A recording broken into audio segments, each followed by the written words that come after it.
Yeah, I confess, Father, I confess, 'cause I've been living wrong. Ford has had an impressive start to 2016 on the pickup front, with more than 1,100 Rangers sold in the first 3 months. Those sales could be crucial in order to dominate the pickup sector, with the Mitsubishi L200 and Volkswagen Amarok undergoing minor facelifts to further refine their formulas, while others are having a fresh crack at the market like Ford. These include the Nissan Navara P300 and the Toyota Hilux, both of which impressed us here at Autocar. While it is in Ford's interest to build a lead on its current rivals, it is even more imperative when you consider the manufacturer is gearing up to join this segment, with the Renault Alaskan readying itself alongside the Fiat Fullback. Waiting in the wings however is Peugeot and Citroën, but also Mercedes-Benz, who have already shared several renderings of how the new X-Class could look.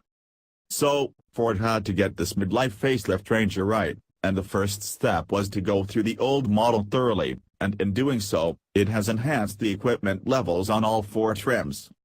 The 2 entry-level Rangers XL and XLT are the most rugged of Ford's pickups, designed to be workhorses rather than majoring on comfort.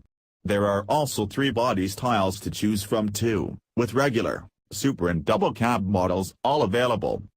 Opt for an XL model and you can choose the body style you desire, and comes with rugged details and fitments, including 16-inch steel wheels, plenty of molded plastics, manual tailgate, electronic high and low range box and heated wing mirrors. Inside you will find DAB radio, Bluetooth and USB connectivity, 2 12-volt sockets and electric windows. Upgrade to the XLT Ranger and you are limited to either the super or double cab variants. However, there is a wealth more equipment, including alloy wheels, front fog lights, automatic wipers and lights, air conditioning and Ford's Sync 1 infotainment system. The mid-range limited to and range-topping wildtrak models accounted for nearly 95% of the previous Rangers sold.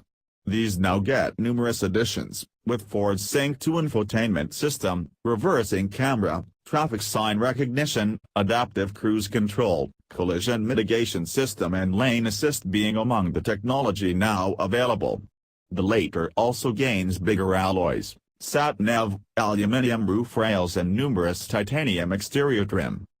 Mechanically, Ford has opted for a new electric power steering system, which aids the lane assist and trailer sway control safety functions on the Ranger, while the 2.2 4-cylinder engine in Limited 2 trim is now available with a 6-speed automatic gearbox. It's this model we're driving. On first impressions, the Limited 2 Ranger looks a strong offering. It has a lush, well-appointed interior, with swathes of leather on the seats and a clean but rugged dashboard and center console. The driver's seat is comfortable and electrically adjustable, along with a generous amount of height adjustment for the steering wheel. The double cab provides space in the back for 2 adults to sit, but probably ideally for only a short while, because the high floor makes getting comfortable tricky. The rear of the cabin also feels rather more functional and quality than the front. Admittedly, no diesel is outright pleasant sounding on startup, and a distinctive clatter remains present even on the move. However, compared with the Nissan Navara P300, the Ranger's engine sounds more refined and less strained throughout its rev range, even with hefty throttle inputs. The auto box shifts through its ratios smoothly and is keen to select higher ratios in search of better fuel efficiency at a cruise. On the road, the Ranger feels one of the more capable and steady pickups, with little disturbance entering the cabin from smaller imperfections in the asphalt. That said, when the going gets more rutted and uneven, the reverberations can really unsettle it with its load bay empty.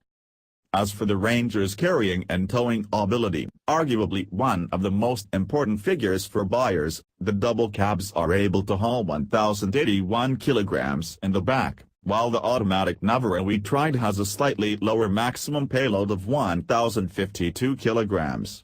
The brake weight it can drag behind it stands at 3,500 kilograms, which matches a Navara's best effort. The Ranger is certainly one of the more refined pickups available, its 2.2-liter diesel clattering less than another gas-oil burner. But what the Ranger gains in noise suppression, it loses on ride sophistication. The Nissan's 5-link suspension setup ultimately makes it more civilized on the road than the Ford. Given that the Nissan matches the Ford for hauling and dragging loads, and the majority of pickups spend the majority of their time on the road, while we'd suggest there's good reason to investigate both these options, the Navara is ultimately the more rounded choice.